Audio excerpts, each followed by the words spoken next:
Hey everybody, today I'm going to try to get this radio out of here and switch it with this Boss BE7ACP radio that I'm going to be getting from Amazon today. I just want to start doing like some of the prep work before it gets here today, so I can be ready to put it in the truck and just see how it works and start getting used to it. So in this video, I'm going to tell you like how to get your OEM radio out, how to, or some of the parts that I did get for this radio. I know most of the radio stuff that you all do get will be like subject to what type of radio you decide to upgrade to, but in this video I'm just going to show you what I did. So I don't think I'll add a whole lot of everything into this video because it will be subject to whatever radio you all decide to get. First, you want to grab whatever you got, like a prior or whatever, and just stick it in between there and just pop this thing up. I have a knife, so I use this pretty much for just about everything, honestly. I got a CD with this truck. I don't listen to that type of music, but I will turn it on here and there, depending on if I'm too tired of the music that I listen to. Honestly, don't even know the name of the CD, but anyways, once you get that up, all you gotta do is pry it up. There's 3 Phillips screws here, here, and here. Though these two, this one and this one, are ground like radio screws, so like they ground your radio. So I got my little truck tool here. I'm gonna unscrew these out, and then once I get these out, I'm gonna show you what's next. You get those 3 screws out, all you have to do is pull this entire assembly up towards you, and it will just like come out this way. Sometimes you can like push this shift lock in and move your shift knob, but I find that unnecessary a little bit. Like on this channel, I try to do it the minimal way, not necessarily the easy way, because when you try to do it the easy way out, stuff gets messed up. So what you want to do is just pull this entire assembly just like that, and it comes out. So we're going to be unplugging we're going to be unplugging all of the radio. So here's the antenna right here, this pink thing. This is, I believe this might be the steering wheel controls. This is, I don't know what that is, sorry. This is the USB cord, and this is the radio. There's a lot of plugs under here, so just try to keep up. Okay, so I just unplugged all the radio plugs, and they're all up here, like radio plug, something, USB plug, something, antenna, I think steering wheel controls here. And so we also have to unplug, well, you don't necessarily have to, but just to get this whole entire cluster out and free, you will have to unplug the airbag. This is the airbag. This is the AC control, and they come out with clips. So it's you pull the clip down like so. You gotta push this down. Sorry, I'm trying to do this with one hand, so let me just do this. You gotta push this clip down. Hand is in the way. Push this clip down, and you pull this over it, right? And you push this up, and it kind of ejects itself. So the same thing with the other side. You want to push this clip down, pull this over it, and it just kind of ejects itself. These are all AC controls, and this is something else. Okay, see, I think that's like the airbag, but this one isn't the airbag. After you got your cluster out, you want to switch tools from a Phillips. So we'll switch from the Phillips to a T20, I believe. And you want to pull out the T20. So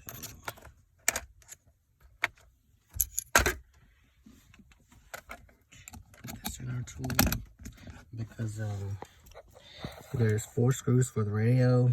T20 screws is this one. Let's get a better picture on that. And these 2 up here. These 2. But before we do that, we might as well go ahead and pop out our air vents. So with these air vents, you want to pull these down. Pull these little clips down. There's 2 on the top and bottom. You want to pull those down and then push it out. No, pull it out. Pull it out. I'm sorry. Yeah, so you want to push these down. One here, and then pull them out so we can get to the sides of the radio so we can get our radio out. Alright, so to do this a little easier, I did find it way easier to pull these screws, the clips from the top and down first to pull out the AC vents from the top, and then pull the screws down from the bottom to pull this out, because you have more space on the bottom to pull them out. Because if you start from the bottom first and try to pull it from the top, then there's just a little less space to work with. So yes, these are all T20 screws. There's 4 on this side and there's 4 on this side of the radio. But also what you want to do is take these clips out of the retaining of the radio retainer, either side. Honestly, it doesn't matter, but one of these is going to have to go to pull this entire radio out, and we're going to get to that next. Alright everybody, I was thinking about concluding my video from here, but I just want to show you guys what I did, or what I'm going to do with the truck. So I got this dash kit to go with it, and honestly, if you do upgrade your radio, you're going to need a dash kit. That's just a given. And I also got the steering wheel control module as well for it. There's all the steering wheel control stuff, because you want to get this just so you won't have to cut your own OEM wires in your truck. Trust me, you're going to want this radio replacement interface. This comes with all the plugs, and it plugs right into your steering wheel control module and everything. So it's got everything with that, and it also comes with the antenna thing as well. So we'll see how this all goes, but I just wanted to show you all that. The dash kit does go right in there. I believe this is up, so it just fits right in there, and you'll put your original screws back into here. So, and it lines right up. So there's a screw. This screw just sits right there. It kind of has a clip to hold it in place, but the screws line right up with it also. So let's flip this over. There's the dash kit. It's a little misaligned right now because I haven't put in the screws, but that's just where we are with it. Okay, since I am just showing you all what happened along the way, so these bottom screws went right into this new dash kit, but the top, I do believe you will need a washer for these, because I just tried to put the screw in and it just popped right through there. So we're gonna find a washer to put on both of these, this one and this one, and then we're gonna start back. All right guys, with this trim, the radio trim, with this trim, I did not realize that I need to cut these pieces out right here, this one long piece and this long piece, and down from this radio trim. So I'm gonna do that with the dremel that I have.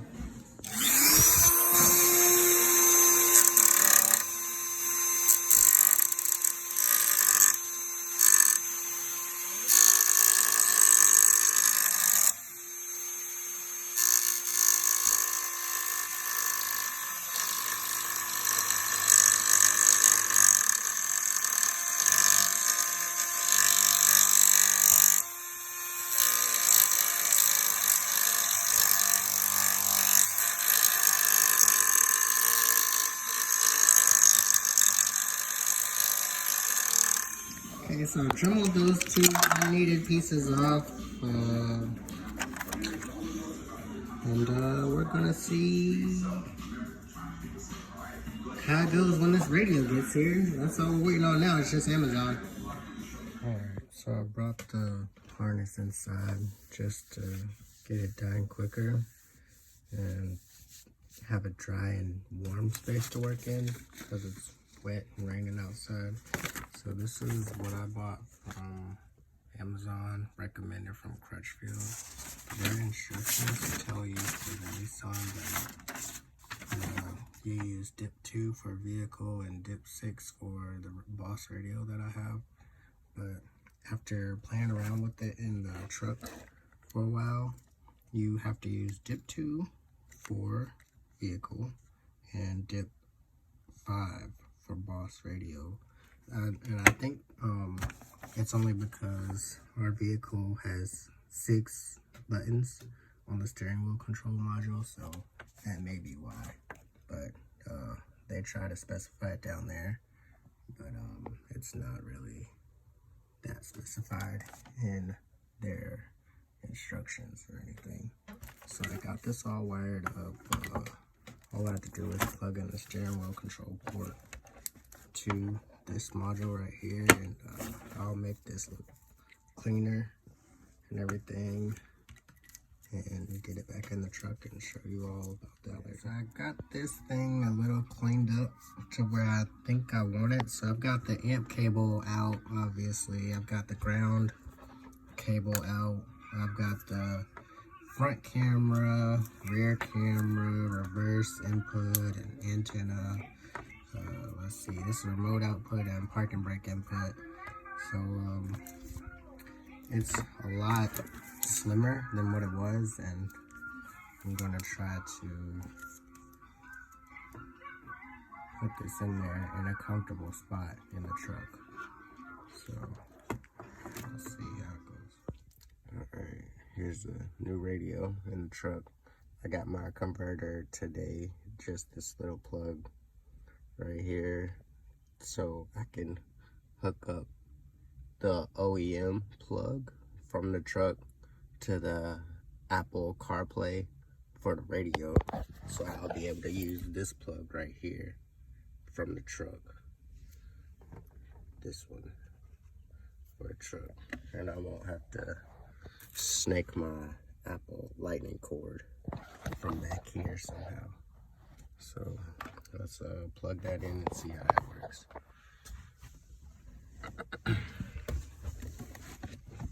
Oh, also I want to show you all that. Let's just pull this down. So this is the Bluetooth. Right, this plug is the Bluetooth right here. This is for the radio.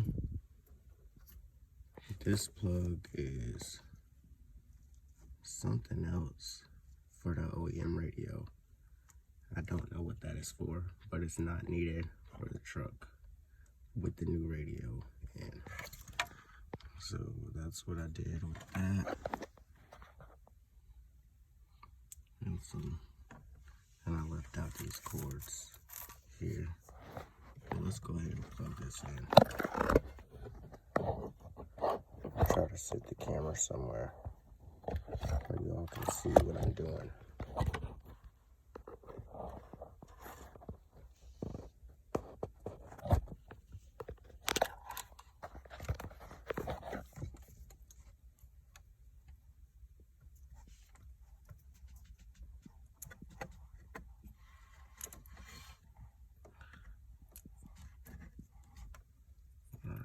Plug this in, and then here's the Apple CarPlay. Plug this in here to the radio. It's easier if I use both ones, so.